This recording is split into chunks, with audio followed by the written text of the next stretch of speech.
नमस्कार। यो समाचारमा स्वागत छ। म मेनुका श्रेष्ठ। म अपेक्षा तिमिल सेना। सुरु गरौँ अहिलेसम्मका प्रमुख समाचारबाट।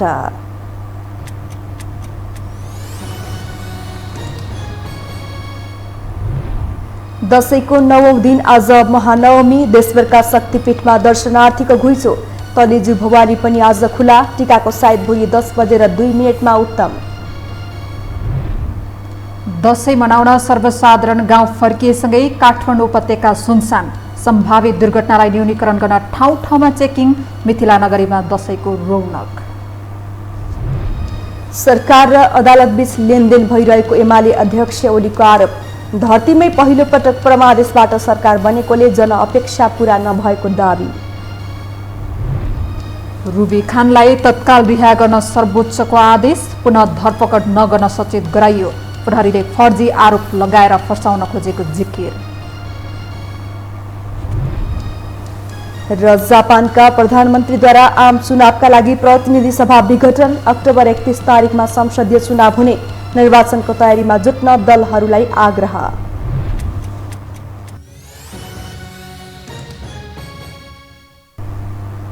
अब समाचार विस्तारमा। शक्ति स्वरूपा सिद्धिदात्रीको पूजा गरी महानवमी पर्व मनाइएको छ। महानवमीमा घटस्थापनाका दिनमा राखिएको जमरा विभिन्न शक्तिपीठमा लगी चढाई विशेष पूजा गर्ने चलन छ।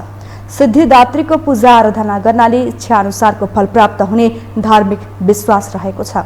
आज दशैं घर र कोत लगायत विभिन्न देवीका मन्दिर र शक्तिपीठमा बोका, हाँस, कुखुरा, भेडा र राँगाको बलि सहित विशेष पूजा अर्चना र दुर्गा सप्तशती पाठ गरिन्छ। पशु बलि नदिनेहरूले कुभिन्डो, घिरौला, मुला, काँक्रो र जटा नरिवल समेत बलि दिई चढाउने प्रचलन रहेको छ।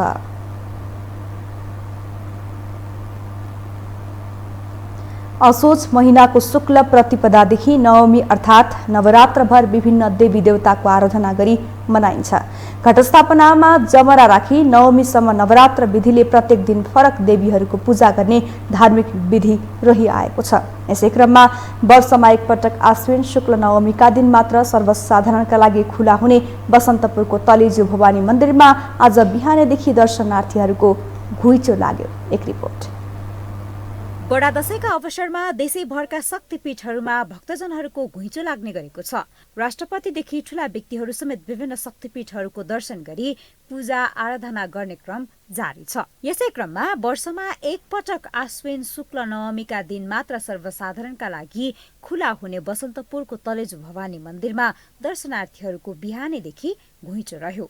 प्यागोडा शैलीको प्राचीन मन्दिर वर्षमा एकपटक मात्र खुल्ने हुँदा विशेष महत्त्वका साथ भक्तजनहरूले दर्शन गर्ने गर्दछन्। उपत्यकाका विभिन्न स्थानबाट तलेजु भवानीको दर्शन गर्न भक्तजनहरू आएका थिए।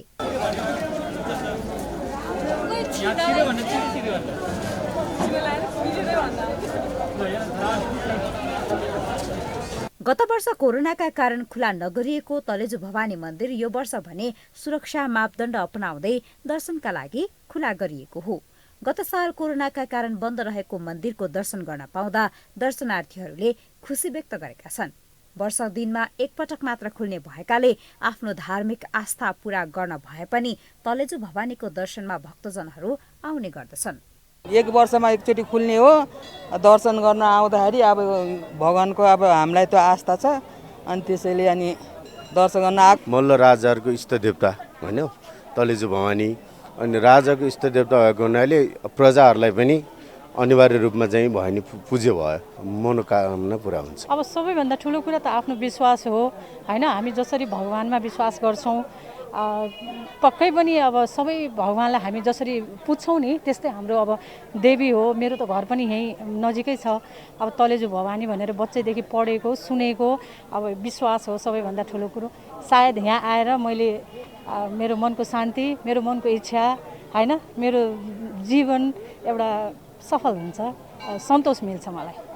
विक्रम सम्वत 1620 मा महेन्द्र मल्लले 40 वर्ष लामो समय लगाएर निर्माण गरेको तलेजु मन्दिरको धार्मिक तथा सांस्कृतिक महत्त्व अझ रोचक छ। लखतीर्थ भनेको तपाईँको सुन उम्रिने, राजतीर्थ भनेको तपाईँको नुन बिरे नुनको पानी हुने ठाउँमा चाहिँ त्यहाँ गएर नुहाएर आएर त्यहाँ शिवलिङ्ग बनाएर त्यहाँबाट पनि विशेष पूजाआजा गरेर यहाँ हाम्रो यो कोटिलिङ्गेश्वर महादेव छ जुन यो मन्दिरको अपोजिट साइडमा छ र यो कोटिलिङ्गेश्वर महादेवको लाई चाहिँ त्यो जुन हामीले ल्याएको तीर्थको जल चलाएर उहाँलाई स्वीकृति लिएर चाहिँ हामी यो तलेजु भवानी जाने चाहिँ परम्परा छ र शिवशक्ति स्वरूपलाई शिव र शक्तिलाई जुराउने हामी तत्त्व अनुसार यो जुन यो नवरात्रि भनेको यो तान्त्रिक विधि अनुसारले पूजा गर्ने भनेको भएर शिव र शक्ति नभइकन केही पनि नहुने र शिवलाई जल चलाइ शिव शक्तिको पूजा गर्नुपर्छ भन्ने यो मनसाएर चाहिँ पनि यो तलेजु भवानी माताको मन्दिर चाहिँ यो महानवमीको दिनमा चाहिँ खुल्ने गरेको हो। तलेजु मन्दिरको माथिल्लो तल्लाबाट राजा महेन्द्र मल्लले जनताको घरमा धुरीबाट धुवाँ निस्किएको हेरेपछि मात्र खाना खाने गरेको किम्वदन्ती समेत इतिहासमा उल्लेख छ। भक्तजनहरूको सहजताका लागि नेपाली सेना, नेपाल प्रहरी, स्थानीय क्लब, नेपाल स्काउट आदिले लाइनदेखि अन्य व्यवस्थापन गरेका छन्। कोरोनाका कारण विगतको तुलनामा भक्तजनहरूको कम घुइँचो रहेको कार्यक्रम व्यवस्थापकहरू बताउँछन्। मान्छेहरू कम भए पनि होइन व्यवस्थापन भनेको चाहिँ पहिलाको भन्दा पनि होइन अझ हामीले चाहिँ होइन नेक्स्ट लेभलमा जानु परेको छ कि किनभने पहिला मास्क चाहिँदैन थियो, सेनिटाइजर चाहिँदैन थियो होइन अनि अहिले चाहिँ हामीले त्यो सबैको व्यवस्था पनि गरेको छौँ होइन। कोही मान्छेहरू अशक्त छ अब प्लस अब कोही मान्छेहरू अब एजेड हुनुहुन्छ नि होइन अब पर्सनली भोलिन्टियरहरूले चाहिँ हात समातेर माथिसम्म दर्शन गराएर ल्याएर घुमाउने व्यवस्था गरेको छौँ। महानवमीका दिन उपत्यकासँगै देशका विभिन्न स्थानमा रहेका तलेजु मन्दिरहरूमा विशेष पूजा आराधना हुने गर्दछ। हरेक वर्षको एक पटक मात्र खुल्ने बसन्तपुरमा रहेको तलेजु भवानी मन्दिरको दर्शन गरेमा रोग व्याधिबाट मुक्त भई पारिवारिक सुख समृद्धि हुने जनआस्था रहेको छ। यो टेलिभिजनका लागि क्यामेरामा सिरज श्रेष्ठका साथमा निम्लेकी शेर्पा, काठमाडौँ। विजयादशमीका दिन साइत खोजेर टीका लगाउनका लागि बिहान 10:02 जाँदाको शुभ साइत रहेको छ। टीका लगाउने मानिस पूर्व फर्कनु पर्ने नेपाल पञ्चाङ्ग निर्णायक समितिले जनाएको छ। त्यस दिनदेखि कोजाग्रत पूर्णिमासम्म दुर्गा भवानीको प्रसाद लगाउन सकिन्छ।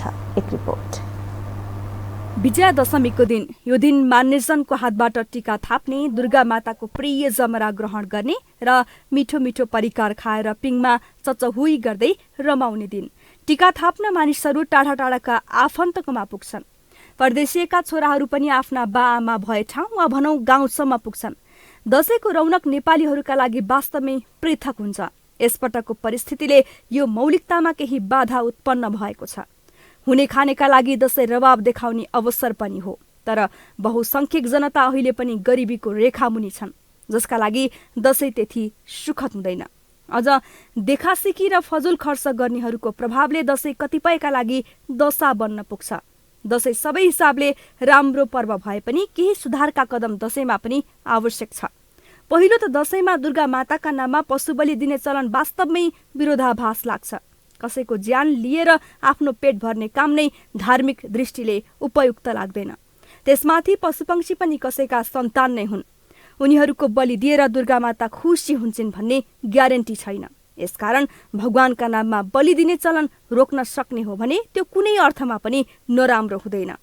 माछा मासु खानेले फरक तरिकाले खान सक्छन्, तर आफ्नो स्वादका लागि भगवानका नाममा बलि चढाइरहन नपर्ला। त्यस्तै टीकाको साइत हेर्ने चलन पनि व्यवहारिक नभएको कतिपयको तर्क छ। दशमीको दिन आफैमा शुभ दिन भएकोले जुनसुकै समयमा टीका थाप्न सकिने विज्ञहरू बताउँछन्। विजयादशमी भनेको चाहिँ नि त्यो मात्र चाहिँ नि विजय भनेको बाहिरी चिजको विजय भन्दा पनि आफूले आफूलाई विजय गर्ने पर्व हो यो। अब यो यसो भनेको पहिला चाहिँ नि यो शक्तिसँग पनि सम्बन्धित थियो, राज्यसँग सम्बन्धित थियो। पहिला भुरी टाकुरी राज्यहरू थिए। त्यो भुरी टाकुरी राज्यहरू चाहिँ नि एकले अर्कोलाई जित्ने, त्यसपछि चाहिँ नि त्यसको साइत कुर्ने चलन थियो। अब यो विजयादशमीमा चाहिँ नि साइतै कुर्नु परेन। विजयादशमीको जुन विजय साइत छ त्यो चाहिँ नि ताराको देवको बेलाको त्यो मुहुर्त नै शुभ मुहुर्त। त्यो शुभ मुहुर्त भएको हुनाले चाहिँ सीमा उल्लङ्घन गर्ने, एक देशले अर्को देशलाई चाहिँ आक्रमण गर्ने, युद्ध गर्ने र जितेर लिने भन्ने चलन कुनै जमानामा थियो। त्यो जमाना भएको हुनाले चाहिँ नि त्यो विजयादशमीको बाहिरी पक्षलाई हात हतियारको पूजा लगायतका कुराहरू चाहिँ अहिले मिसिएर आइरहेका छन्। त्यो तिहारको सम्झना दिलाउँछ। तर त्यसको अन्तर जुन चाहिँ महत्त्व छ, त्यसको चाहिँ आन्तरिक जुन चाहिँ महत्ता छ, त्यो भनेको चाहिँ आफूले आफूलाई विजय गर्ने। नेपालमा राज संस्था हुँदा राजाको हातबाट टीका लगाउने चलन थियो। त्यो क्रम राष्ट्रपतिहरूले पनि कायम राखेका छन्। राष्ट्रपति पनि कसैका सन्तान वा कसैका अभिभावक हुन्छन्, उनका शुभचिन्तक पनि हुन सक्छन्। उनीहरूका लागि राष्ट्रपतिले टीका लगाइदिनु स्वाभाविक हुन जान्छ। तर उमेर र पदले पनि विशिष्ट स्थानमा पुगेकाहरूले समेत घुँडा टेकेर राष्ट्रपतिको हातबाट टीका लगाउने चलन सुधार गर्नुपर्ने विषय हो। 2 वर्ष अघि त्यस्तै देखिएको थियो। मुलुक अहिले धर्मनिरपेक्ष भएको छ। धर्ममाथि राज्यको कुनै हस्तक्षेप नहुने भन्ने मान्यताले यसको अवधारणा संविधानमा राखियो।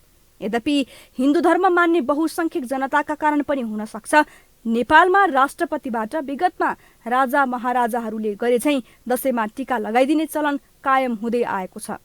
दशैंमा हुने कतिपय क्रियाकलापहरूमा राज्य प्रत्यक्ष सहभागी हुने गर्दछ, जसबाट संविधानमा धर्मनिरपेक्ष भनिए पनि नेपाल हिन्दू राष्ट्र झैं लाग्छ। फूलपाती भित्राउनेदेखि राष्ट्रपतिले आशीर्वाद दिने सम्मका कार्यहरूले यस्तो देखिन्छ। अझ रोचक त दशैंमा दिइने आशीर्वादमा लुकेको छ। मुलुक गणतन्त्रमा प्रवेश गरिसकेको छ, तर राजाहरूको महिमा गानमा आधारित नेपालीका घर घरमा उच्चारण हुने गर्दछ। आयुर्द्रोण सुते श्रीयो दशरथे शत्रुक्षयो राघवे ऐश्वर्यं नहुषे गतेश्च पवने मानश्च दुर्योधने शौर्यं शान्तनवे बलं हलधरे सत्यं च कुन्ती सुते विज्ञानं विदुरे भवन्तु भवतां कीर्तिश्च नारायणे भनेर पुरुषहरूलाई आशीर्वाद दिइन्छ। अर्थात् द्रोणाचार्यका छोरा राजा अश्वत्थामाको जस्तो आयु, दशरथ राजाको जस्तो श्री सम्पत्ति, राजा रामचन्द्रको जस्तो शत्रुनाश, नहुस राजाको जस्तो ऐश्वर्य, वायुको जस्तो वेग, युवराज दुर्योधनको जस्तो मान, अंश देशका राजा कर्णको जस्तो दानवीरता, बलरामको जस्तो बल, सम्राट युधिष्ठिर जस्तो सत्यवादी, विदुरको जस्तो ज्ञान र नारायणको जस्तो कीर्ति रहोस्। हैन, कीर्तिश्च नारायणे आयुर्वृद्धि यशो वृद्धि वृद्धि प्रज्ञा सुख श्रियं धर्म सन्तानयोर्वृद्धि सन्तु ते सप्तवृद्धय अव्याधिना शरीरेण मनसा च निरोगिणा पूरयन्नर्थिनामासां त्वञ्जीव शरदां शतं। अव्याधिना शरीरेण, व्याधि भनेको रोग, अव्याधि भनेको रोग नभएको शरीर, स्वस्थ शरीर, अव्याधिना। वास्तविकतासँग तुलना गर्ने हो भने दशैंमा दिइने आशीर्वाद कसैको जीवनमा पनि लागू हुँदैन। तर आशीर्वाद भनेको शुभेच्छा हो। आशीर्वाद लिने दिने बहाना नै भए पनि आफन्तसँग भेट हुने यो चलन निश्चय पनि राम्रो छ। नेपालीहरूले महान चाड बडा दशैं उत्साहका साथ मनाइरहेका छन्। राक्षसहरूमाथि दुर्गा देवीको विजय उत्सवको रूपमा यो पर्व मनाउने प्रचलन छ। यस पर्वको छुट्टै ऐतिहासिक महत्त्व त छँदैछ, पछिल्लो समय विकृतिको पाटो पनि देखिन थालेका छन्। एक रिपोर्ट। घटस्थापनाको दिनबाट सुरु भएको बडा दशैं पूर्णिमासम्म 15 दिन धुमधामका साथ मनाइन्छ। नवरात्रको पहिलो दिन बिहानै नित्यकर्म समाप्त गरी जमरा राखेपछि दशैं विधिवत रूपमा सुरुवात हुन्छ। घटस्थापनादेखि नवमीसम्म प्रत्येक नेपालीहरूका घर घरमा र देवीका मन्दिरहरूमा दुर्गा भवानीको पूजा आराधना र प्रार्थना गरिन्छ।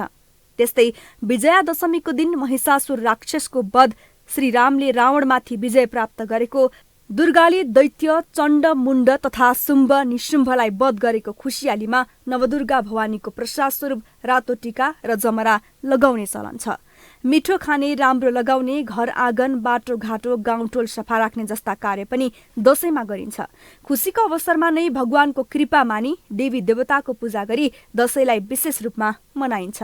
विभिन्न किसिमका रमाइलो गर्ने, पिङ खेल्ने, साथी सङ्गी आफन्तजनसँग भेटघाट गर्ने हुँदा आफन्तमा भाइचाराको सम्बन्ध बढ्दै जाने संस्कृतिविदहरू बताउँछन्। इष्टमित्रहरूसँग भेटघाटहरू गर्ने, मेलमिलाप हुने, एकअर्कासँग राम्रो चाहिँ सम्बन्धलाई आदान प्रदान गर्ने यो खालको पनि यो चाड हो हैन। अब नेपालीहरू अलिकति भौतिक रूपले पनि पिछडिएको अवस्थामा दशैं आउला र मिठो खाउला दुर्गा देवीको प्रसादको स्वरूप भनेर आश गर्ने हैन। दशैं आएपछि राम्रो लाउने, मिठो खाने, दुर्गाको पूजा गर्नको निमित्त नयाँ लुगाहरू लगाउने। पछिल्लो समय भने दशैं मनाउने चलनमा निकै परिवर्तन आइसकेको छ। वास्तविकता र मौलिकताबाट टाढा हुँदै गएको संस्कृति कतिपय अवस्थामा विकृतिको रूपमा पनि देखिने गरेको छ। देखासेखी गरेर आफ्नो संस्कृति नै बिर्सदै गएको अवस्था पनि छ। आफ्नो क्षमता अनुसार दशैं मनाउने चलन भन्दा पनि ऋण गरेर पनि मिठो खानुपर्ने, राम्रो लगाउनु पर्ने, काम, क्रोध, लोभ, मोह र अहंकारको नाममा निर्दोष प्राणीको हत्या गर्नु जस्ताले पनि विकृति बढ्दै गएको संस्कृतिविदहरू बताउँछन्। त्यो अवगुणहरूलाई जित्न सकियो, त्यो पशुतालाई जित्न सकियो भनेदेखि आफूले आफैमाथि विजय प्राप्त गरेको हुन्छ। यसैले यो विजयादशमी भनेको चाहिँ नि हरेक वर्ष नवीकरण गर्ने, त्यो आफूले आफूलाई चाहिँ साधनाबाट नवीकरण गरेर नयाँ ऊर्जा, नयाँ जोस, नयाँ जाँगर र नयाँ चाहिँ एउटा भनौँ न ऊर्जा प्राप्त गर्ने पर्वको रूपमा चाहिँ यसलाई जसरी विकास गर्न सक्नु पर्थ्यो त्यो चाहिँ अहिले अलिकति पछाडि परेको हो कि छायामा परेको हो कि भन्ने जस्तो लाग्छ। कतिपय संस्कृतिविद भने दशैंलाई युगौं युगसम्म टिकाउनु पर्ने भएकाले बेलैमा पाठ्यक्रमकै विकास गरी नयाँ पुस्तालाई यसको जानकारी दिन आवश्यक देख्छन्। यो पुस्ता प्रविधि मैत्री भएकाले आधुनिक प्रविधिको प्रयोग गरी सिकाउन सके चाँडै नै नयाँ पुस्ताले अपनत्व लिने उनीहरूको विश्वास रहेको छ। हाम्रो एकदमै अध्ययन अनुसन्धान चाहिँ नि हामी कमजोर भएको देखिन्छ सबै तरिका। सामान्य पनि थोरै चिज पनि त्यही चण्डी नै छ भने हामी चण्डी पनि पढ्दैनौँ भने त्यो कुरो चाहिँ अध्ययनै लिखित छ नि त, अध्ययनै गर्नु पर्यो। र विभिन्न अब हुन त आजकलको मान्छेहरू के छ भने पढ्ने भन्दा सुन्ने भन्दा हेर्ने मान्छे रुचाउँछ बढी होइन। त्यो क्रममा चाहिँ नि त्यस्ता चिजहरू भइसकेपछि उनीहरूलाई बुझाइदिएपछि बुझ्छन्। अहिलेको युवा पुस्ता त यति ज्ञानी र टेक्नोलोजीमा यति माथि छन् कि उनीहरूलाई बुझाइदियो भने त उनीहरू के त नबुझ्ने। तर हामीले बुझाउन सकेनौँ। अब हामीले उनीहरूलाई ठुलोलाई आदर गर्ने, ठुलोलाई आदर सम्मान गर्ने, सानोलाई माया गर्ने, ममता दिने, के कुरा सिकाउने र हाम्रो यो हो है भनेपछि उनीहरूले पनि गर्व गर्छन्। यो हामीले त लाज मान्नुपर्ने। अर्कोतर्फ जुवातासको लहर, जाँड रक्सी खाएर झैझगडा, सडक दुर्घटना, चोरी, बदमासी, कालोबजारी र महँगी यसको विकृत पाटो हो। समयको परिवर्तनसँगै यसको मौलिकतामा केही परिवर्तन आउनु स्वाभाविक हो। तर चाडबाडको नाममा विकृति नै फैलाउनु भनेको दुःखको कुरा हो। देखासेखी गर्नुभन्दा पनि आफ्नो संस्कृतिलाई कसरी जोगाउने भन्नेतर्फ गम्भीर हुनुपर्ने संस्कृतिविदहरू बताउँछन्। अब बाँकी समाचार। राष्ट्रपति विद्यादेवी भण्डारीले विजयादशमीको 9 दिन आज नवकन्याहरूको पूजा गर्नुभएको छ। आज राष्ट्रपति भवन शीतल निवासमा राष्ट्रपति भण्डारीले महानवमीको शुभ दिनमा नवकन्याहरूको पूजा अर्चना गर्नुभएको हो। विजयादशमीको पहिलो दिन शैलपुत्री, दोस्रो दिन ब्रह्मचारिणी, तेस्रो दिन चन्द्रघण्टा, चौथो दिन कुष्माण्डा, पाँचौं दिन स्कन्दमाता, छैटौं दिन कात्यानी र सातौं दिन कालरात्रि, आठौं दिन महागौरी र नौौं दिन सिद्धिदात्री देवीको पूजा अर्चना गरिन्छ। विजयादशमीको पहिलो दिन 1 वर्षकी कन्या, त्यसपछि क्रमशः 2, 3, 4, 5, 6, 7, 8, 9 वर्षकी कन्याको पूजा अर्चना गरिन्छ।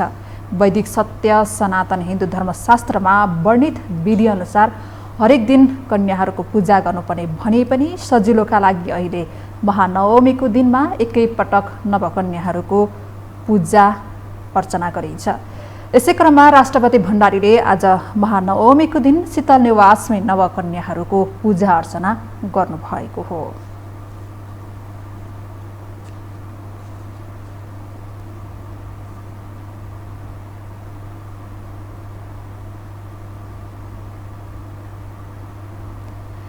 विजयादशमी मनाउन आम सर्वसाधारण सहरबाट गाउँ फर्किएसँगै काठमाडौँ सुनसान बनेको छ।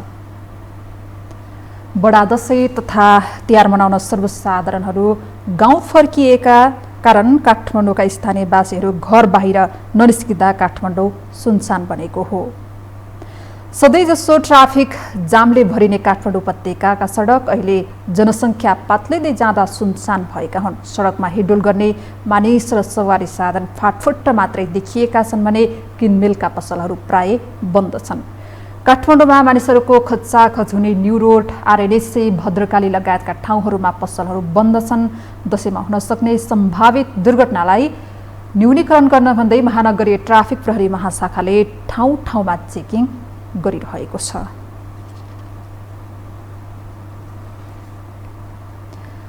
दशैंको समयमा गुन्जने मालश्री धुनले हरेक नेपालीलाई आनन्दको अनुभूति दिन्छ। यस धुन अनि यसको हार्दिकताले नेपालीलाई चाडपर्वमा छुट्टै उत्साह प्रदान गर्दछ। मालाश्री धुनको इतिहास र महत्त्वको बारेमा तयार पारिएको यो रिपोर्ट।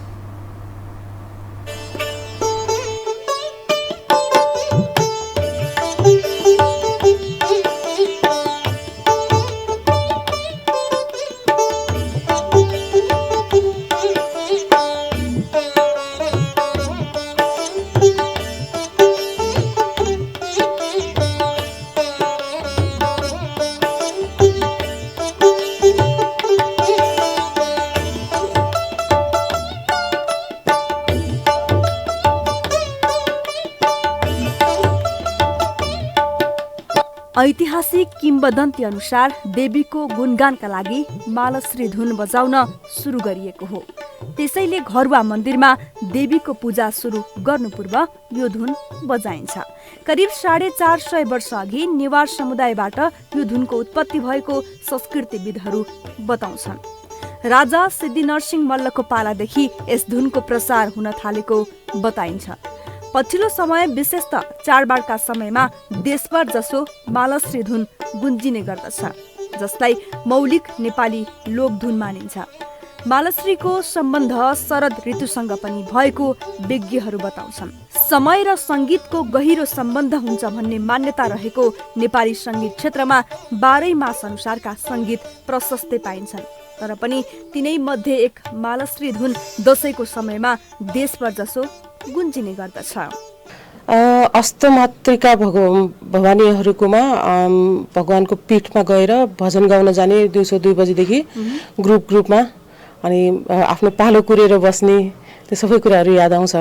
अनि बच्चा बेलादेखि गाउने नै भएकोले पञ्च भजनदेखि लिएर सबै कुराहरू गाउँथ्यौँ र विशेष गरी भगवान दुर्गा भवानीको पूजा आराधना गर्थ्यौँ। त्यसो त हनुमान ढोकामा अवस्थित नृत्यनाथको मन्दिरमा पहिले दशैंभर नै मालश्री धुन बजाउने गरिन्थ्यो। पृथ्वीनारायण शाहपछि शाहवंशका राजाहरूले पनि यसलाई निरन्तरता दिए। मालश्री धुन निकाल्न ठिक यही बाजा आवश्यक पर्छ भन्ने छैन। पहिले बढी मात्रामा नौमती बाजा बजाउने गरिन्थ्यो। 450 वर्षदेखि सुनिँदै र बजाइँदै आएको यो धुनले अहिलेसम्म निरन्तरता पाइरहेको छ। यो धुनको आफ्नै मौलिकता छ, त्यसैले सदियौंदेखि नेपालीको मनमनमा गुन्जिरहेको छ।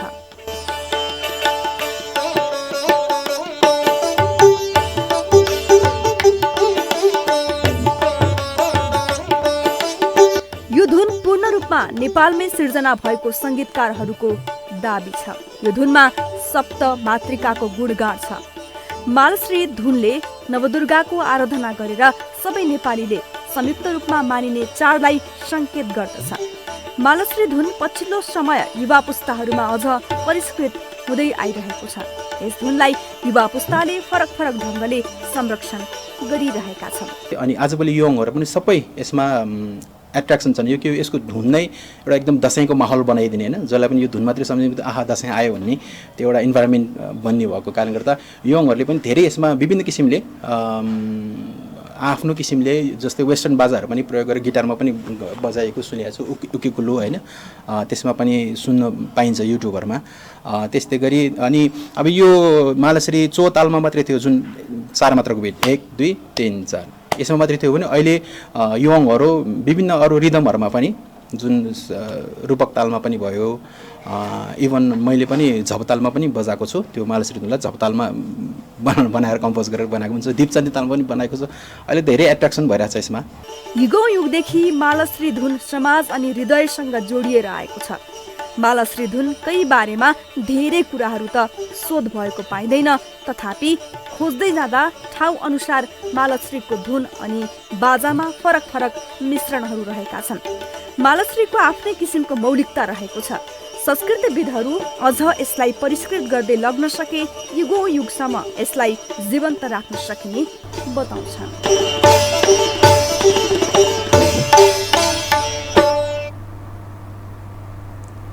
दशैंको रौनकता बढिसके मिथिला नगरीका विभिन्न शक्तिपीठहरूमा पूजाआजा गर्नेको घुइँचो लागेको छ। देशभर नेपालीहरूको महान पर्व विजयादशमी बडा दशैंको अवसरमा माता दुर्गाका मन्दिरहरूमा भव्य पूजा आराधना भइरहेको हो। जगतमाता सीता मिथिलाकी छोरी भएकेले भगवतीका अन्य स्वरूपको पनि माइती मिथिलालाई नै मान्ने गरिएको छ। त्यसैले दशैंमा मूर्ति निर्माण अघि विवाहित बेहुली झै नवदुर्गालाई माइतीमा भित्राउने परम्परा रहेको छ। संस्कृतिविदहरू भक्तिका 9 मार्ग नवदा भक्तिमध्ये वासलत्य मार्गलाई भावुक मार्गको संज्ञा दिने गरेको बताउँछन्। जानकी मन्दिरका प्रथम महन्त सुरकिशोर दास माता सीतालाई छोरी झै माया गर्नुका साथै सेवा पनि गर्ने गरेको र पछि उनका उत्तराधिकारी महन्तहरूले समेत सो परम्परालाई अझै जारी नै राख्दै आएको मिथिलावासीहरू बताउँछन्। मिथिला जहिले पनि माटो र पानीसँग खेल्छ र माटो र पानीमै आफ्नो जीवन व्यतीत गर्छ र त्यसमै आफ्नो जीवन खोज्छ र त्यही अनुसारले मिथिला संस्कृति अनुसार र यो जनकपुरमा खास गरेर मूर्ति पूजाको चलन छ, माटोको मूर्तिको। र यो मिथिला, बङ्गाल र आसाम यिनीहरूको जुन तन्त्रदेखि लिएर यो यन्त्र साधनासम्मको पनि एउटा संस्कृति छ र आफ्नै खालको जुराब पनि छ। देवी देवतासँग पारिवारिक सम्बन्ध स्थापित गर्ने र परिवारका सदस्य झै सुमधुर व्यवहार गर्ने परम्परा मिथिलावासीमा रहिआएको छ। हामीसँग समाचार बाँकी नै छन्, अहिलेलाई विश्राम।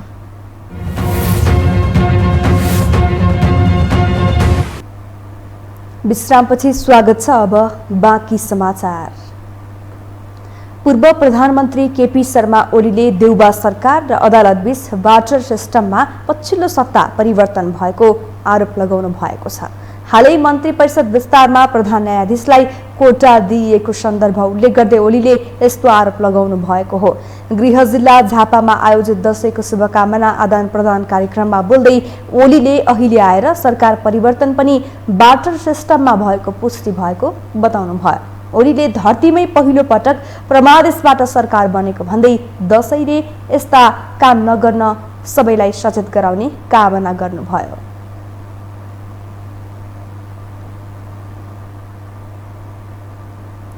दलहरू आन्तरिक राजनीतिक किचलोमा व्यस्त रहँदा मुलुकको अन्तर्राष्ट्रिय सम्बन्ध तथा कूटनीतिक क्षेत्र पछिल्लो समय झन शिथिल बन्दै गएको छ। भू राजनीतिक दृष्टिकोणले जटिल स्थानमा रहेको नेपालको परराष्ट्र मामिला लथालिङ्ग बनेकोमा विज्ञहरूले चिन्ता जनाउने गरेका छन्। एक रिपोर्ट। हरेक सार्वभौम र स्वतन्त्र मुलुकको परराष्ट्र नीति सञ्चालनमा राजनैतिक नेतृत्वको अहम भूमिका रहन्छ। नेतृत्वले परराष्ट्र नीतिको निर्माण र कार्यान्वयनद्वारा मुलुकहरू बीचको सम्बन्ध विस्तार तथा सुधारमा आमूल परिवर्तन गर्न सक्छन्। मुलुकको राष्ट्रिय हितलाई मजबुत र सबल बनाउने जिम्मेवारी पनि राजनैतिक नेतृत्वमा नै निहित रहन्छ। तर नेपालको सन्दर्भमा यी पक्षहरू ओझेलमा परेका छन्।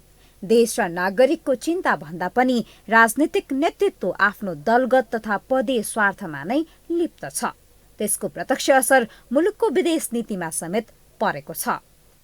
भारत, चीन र अमेरिका तीनवटै राष्ट्र यसरी चाहिँ नेपालको भित्रको आफ्नो आन्तरिक राजनीतिमा यसरी त्यो कन्फ्युजनमा पर्नु र त्यो चाहिँ गन्जागोलमा हुनु चाहिँ त्यसले हाम्रो परराष्ट्र मामिलालाई राम्रो सङ्केत गर्दैन। हाम्रो राजनीति अस्थिर छ तर हामीले कूटनीतिलाई पनि अस्थिर बनाउँदै लिएर गएका छौँ, जुन राम्रो सङ्केत होइन। परराष्ट्र मामिला भनेको मुलुकको हुन्छ, सरकारको हुँदैन। प्रत्येक प्रधानमन्त्री फेरिँदै जाँदाखेरि परराष्ट्र मामिला फेरिँदैन। मुलुकको त एउटा चाहिँ बृहत्तम परराष्ट्र नीति हुन्छ र परराष्ट्र नीति भनेको वर्षै पछि आउँदैन। पछिल्लो समय मुलुकको विदेश नीति र छिमेकी मुलुकहरूसँगको बिग्रदो सम्बन्धप्रति कूटनीतिक क्षेत्रमा मात्र बहसको विषय नभई राष्ट्रिय चासोको विषय बन्न थालेको छ। सत्तारूढ दल सहित सबै राजनीतिक दलहरूमाथि विदेश नीतिबारे प्रश्न उठ्न थालेको छ। दशैंको अवसरमा शुभकामना सन्देश व्यक्त गर्दै पूर्व राजा ज्ञानेन्द्र शाहले परराष्ट्र नीति असन्तुलित हुँदा राष्ट्रिय सुरक्षामा चुनौती बढेको बताएका छन्। परराष्ट्र नीति असन्तुलित भई राष्ट्र सुरक्षा स्वार्थमा चुनौती थपिएकोले हाम्रो मन पोलेको छ। लिपुलेक, लिम्पियाधुरा लगायतका क्षेत्र समेटिएर नयाँ राजनैतिक नक्सा सार्वजनिक गरेपछि भारत रुष्ट बनेको छ। यसतर्फ कूटनीतिक कौशलतामा नेपालको पहल खासै प्रभावकारी देखिँदैन। नेकपा फुटलाई जोगाउन ठूलै कसरत गरेको चीनले पनि नेपालको आन्तरिक राजनीतिप्रति चासो व्यक्त गर्दै आएको छ। सत्ताको बागडोर सम्हालिरहेको देउबा सरकारले पछिल्लो समय भारतसँगै अन्य अन्तर्राष्ट्रिय क्षेत्रमा पनि नेपालको प्रतिनिधित्वतर्फ प्रयास थालेको देखिन्छ। भारतसँग संवादको प्रयास थालेको छ। भर्खरै भारत भ्रमण सकाएर फर्किएका सत्तारूढ दल नेपाली कांग्रेसका सहमहामन्त्री प्रकाश शरण महतले सीमा समस्यालाई संवाद र कूटनीतिक रूपमा नै समाधान गर्नतर्फ जोड दिएका छन्। भ्रमणका क्रममा व्यापार घाटा, महाकाली 3 प्रकरण, कोभिडशील्ड खोप सप्लाई लगायतका विषयमा छलफल भएको बताएका छन्। नेपालको केही हाम्रा मुद्दाहरूलाई प्रमुख रूपमा हामीले उठायौँ। ती मुद्दाहरूमा यो सीमा समस्याहरूलाई समाधान गर्ने, यो वार्ता प्रक्रिया अगाडि बढाउने र वार्ताभन्दा अर्को विकल्प छैन। यति धेरै बहुआमिक सम्बन्ध भएको देशमा बेला बखत समस्याहरू चाहिँ उत्पन्न हुन्छन्, तर समस्या उत्पन्न भए पनि हाम्रो वार्ता संवाद मार्फत त्यसलाई हामी समाधान गर्न सक्छौँ। मुलुकको प्रतिनिधित्व कतिको प्रभावकारी बन्यो त्यो आफ्नो ठाउँमा छ, तर परराष्ट्र मन्त्री नारायण खड्काले संयुक्त राष्ट्र संघको महासभा असंलग्न मुलुकहरूसँगको छलफलमा सहभागिता जनाएर मुलुक फर्किसकेका छन्। यसले नेपालको पछिल्लो अवस्थाबारे पक्कै केही सन्देश दिएकै छ। तथापि नेपालको विकास र समृद्धिको यात्रामा अन्तर्राष्ट्रिय सहयोग अपरिहार्य छ। सबै मुलुकसँगको सहयोग र सहकार्यका लागि मात्र नभई मुलुकको राष्ट्रिय स्वाधीनतालाई बचाइराख्न पनि दलहरूले साझा विदेश नीति बनाउन आवश्यक छ। यसतर्फ समयमा नै सबैको ध्यानाकर्षण हुन जरुरी छ। यो टेलिभिजनका लागि निम्लिकी शेर्पा, काठमाडौँ। सर्वोच्च अदालतले बाँकेकी रुबी खानलाई तत्काल रिहा गर्न र पुनः धरपकड नगर्न आदेश दिएको छ। 2 हिंसाका घटनामा प्रहरीले प्रभावकारी अनुसन्धान नगरेको भन्दै दबाब दिन रुबी सहितको टोली नेपालगञ्जबाट हिँडेर काठमाडौँ आइपुगेको थियो। तर रुबीलाई प्रहरीले पक्राउ गरी नेपालगञ्ज पुर्याएर फर्जी आरोप लगाएको बताइन्छ। त्यसविरुद्ध परेको बन्दी प्रत्यक्षीकरण रिटमा न्यायाधीश अनिल कुमार सिन्हाको इजलासले आज रुबीलाई रिहा गरी सर्वोच्चका सह रजिस्ट्रारको जिम्मा लगाउन आदेश दिएको छ।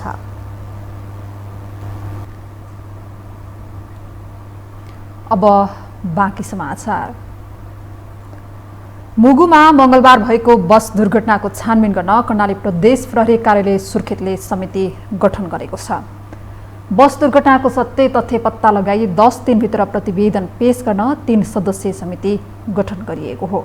नेपालगञ्जबाट मुगु सदरमुकाम गमगढी जाँदै गरेको छायानाथ रारा यातायात प्रहरीद्वारा सञ्चालित बस जुम्ला मुगु सडक खण्डमा पर्ने पिनाप पनि खोलामा दुर्घटना हुँदा 32 जनाको मृत्यु भएको थियो। निर्माणाधीन मोहना अत्तरिया सडकको चटकपुर क्षेत्रमा ट्याङ्करहरूले जोखिम बढाएका छन्। 6 लेन सडकको चटकपुर क्षेत्रमा लस्करी पार्किङमा राखिएका ट्याङ्करहरूले जोखिम बढाएका हुन्। सडक छेउमै रहेको आल निगमको कार्यालयका पेट्रोलियम पदार्थको ढुवानीका लागि हाल 87 ट्याङ्कर छन्, तर पार्किङका लागि स्थल नहुँदा 24 देखि 48 घण्टासम्म ती ट्याङ्कर सडक छेउमा पार्किङमा राखिदिएका छन्, जसले सवारी दुर्घटना र आगलागीको जोखिम बढाएको छ। मार्फत चाहिँ सञ्चालन हुने 87 वटा 87 ट्याङ्करहरू रहेका छन्। यो 87 ट्याङ्करहरू इन्डियन ऑयल कर्पोरेसनबाट तेल बोकेर नेपाल आउँछन् र हामीसँग पार्किङको पर्याप्त व्यवस्था नहुँदाखेरि ट्याङ्करहरू सडकमै होल्डिङ गर्नुपर्ने अवस्था रहेको छ। ट्याङ्करहरू यहाँ होल्डिङ गर्छन् 48 घण्टा 24 घण्टा अर्थात् त्योभन्दा पनि बढी कतिको अवस्थामा 72 घण्टा पनि होल्डिङमा रहनुपर्ने अवस्था छ, जसले गर्दा सवारी साधनको फ्रिक्वेन्टली आवत जावतलाई असर त परेको नै छ। त्यसको अलावा अत्यधिक प्रज्वलशील चाहिँ हाम्रो यो वस्तु पदार्थ भएकोले यदि यसमा कुनै चाहिँ पब्लिकको अर्थात् चाहिँ इभन सार्वजनिक यातायातहरू ठोकिँदा हुन सक्ने क्याजुअल्टीको सम्भावना एकदम अत्यधिक रहेको छ। 6 लेन सडकमा भइरहेको अव्यवस्थित पार्किङले दुर्घटनाको जोखिम निकै बढाएको छ भने साउन यता मात्रै 14 दुर्घटनामा 1 जनाको मृत्यु र 12 जना घाइते भएका छन्। निर्माणाधीन अवस्थाकै 6 लेन सडकमा हालसम्म 11 जनाले ज्यान गुमाइसकेका छन्। पछिल्लो 24 घण्टामा थप 455 जनामा कोरोना संक्रमण पुष्टि भएको छ। 6214 जनाको परीक्षण गर्दा पीसीआर विधिबाट 398 र एन्टिजेन विधिबाट 57 जनामा संक्रमण पुष्टि भएको हो। त्यस्तै थप 804 जना संक्रमण मुक्त बनेको स्वास्थ्य तथा जनसङ्ख्या मन्त्रालयले जनाएको छ। त्यस्तै थप 8 जनाको मृत्यु भएको छ। यो सँगै नेपालमा संक्रमणबाट ज्यान गुमाउनेको संख्या 11269 पुगेको छ। हामीसँग अन्तर्राष्ट्रिय र खेल समाचार बाँकी नै छन्। अहिलेलाई विश्राम।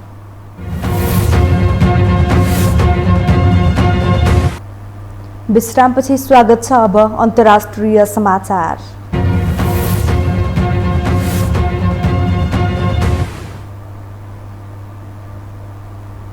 जापानका प्रधानमन्त्रीले आगामी आम चुनावका लागि प्रतिनिधि सभा विघटन गरेका छन्। आज बिहिबार बसेको संसदको बैठक लगत्तै संसद विघटन भएको हो। यहाँ आउँदो अक्टोबर 31 तारिखमा संसदीय चुनाव हुने भएको छ।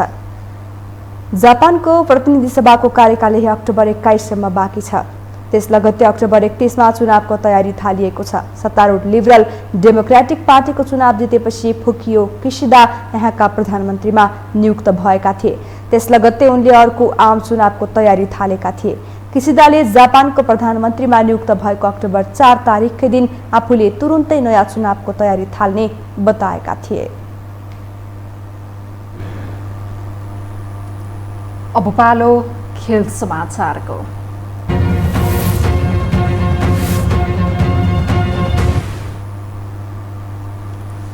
नेपालले साफमा 28 वर्षपछि इतिहास रच्दा मैदानमा कैयौं त्यस्ता दृश्य देखियो जुन दृश्यले हर कोहीको मन छुन्थ्यो।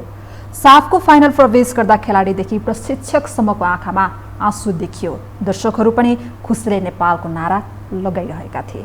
एक रिपोर्ट। बुधबार अधिकांश नेपालीहरू 4:45 बजेको प्रतीक्षामा थिए। सबैजना नेपालको खेल कुरिरहेका थिए। कोही टिभी अगाडि त कोही कम्प्युटर, ल्यापटप वा कोही मोबाइलमा नै किन नहोस्, सबैलाई प्रतीक्षा थियो त बंगलादेश विरुद्ध नेपालको खेल। कारण थियो नेपाल र नेपालीका लागि फुटबलमा अहिलेसम्म हात पार्न नसकेको सबैभन्दा ठूलो उपलब्धिको। खेल सुरु भयो र नेपालले खेलको सुरुवात राम्रै गर्यो। नेपालले दबाब दिएको मैदानमा स्पष्ट नै देखिन्थ्यो, जसको परिणाम तत्कालै देखियो। खेलको 2 मिनेटमा नै बंगलादेशका खेलाडी टप्पु बर्मनले पहिलो कार्ड खान पुगे।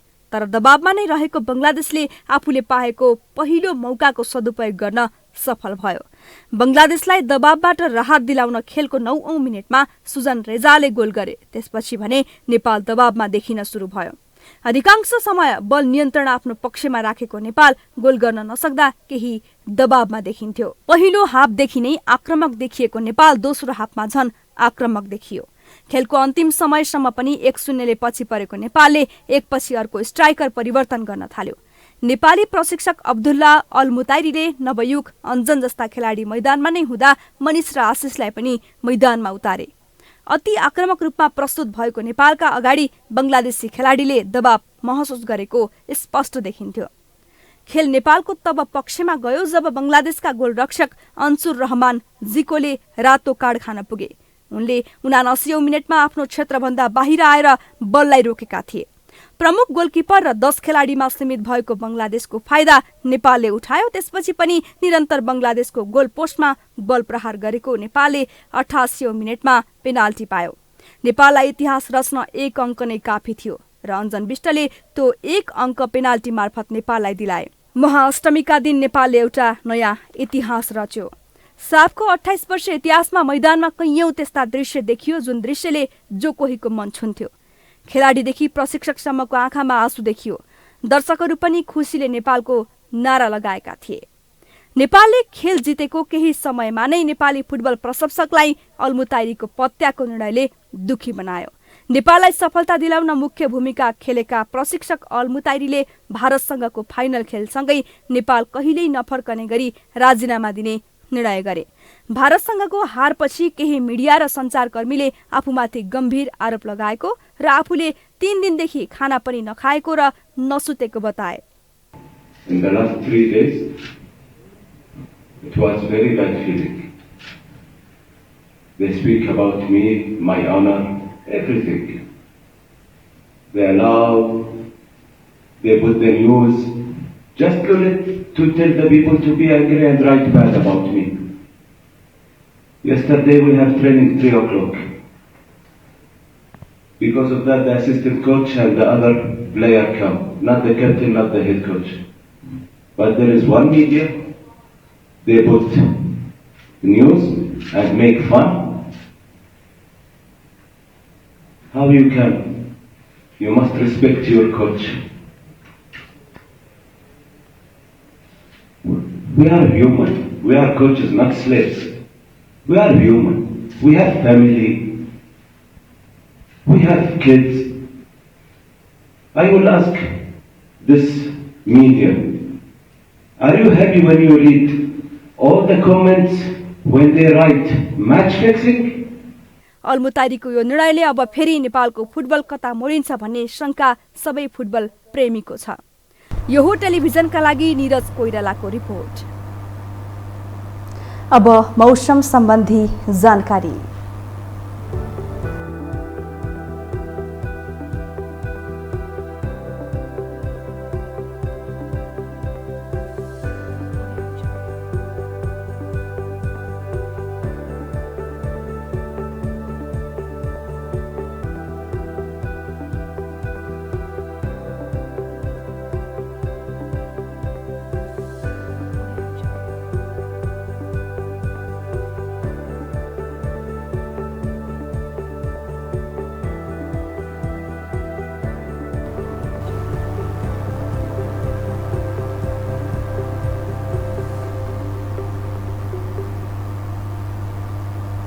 यससँगै हामी यो समाचारको अन्त्यमा आइपुगेका छौं। बिदा हुनु अघि प्रमुख समाचार पुनः एकपटक।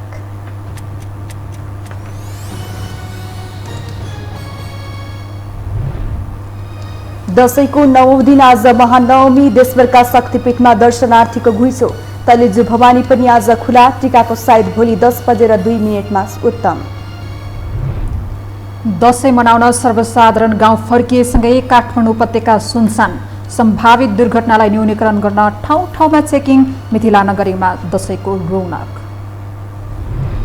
सरकार र अदालत बीच लेनदेन भइरहेको एमाले अध्यक्ष ओलीको आरोप। धरतीमै पहिलो पटक परमादेशबाट सरकार बनेकाले जनअपेक्षा पूरा नभएको दाबी। रुबी खानलाई तत्काल रिहा गर्न सर्वोच्चको आदेश, पुनः धरपकड नगर्न सचेत गराइयो। प्रहरीले फर्जी आरोप लगाएर फसाउन खोजेको जिकिर। र जापानका प्रधानमन्त्रीद्वारा आम चुनावका लागि प्रतिनिधि सभा विघटन। अक्टोबर 31 तारिखमा संसदीय चुनाव हुने, निर्वाचनको तयारीमा जुट्न दलहरूलाई आग्रह।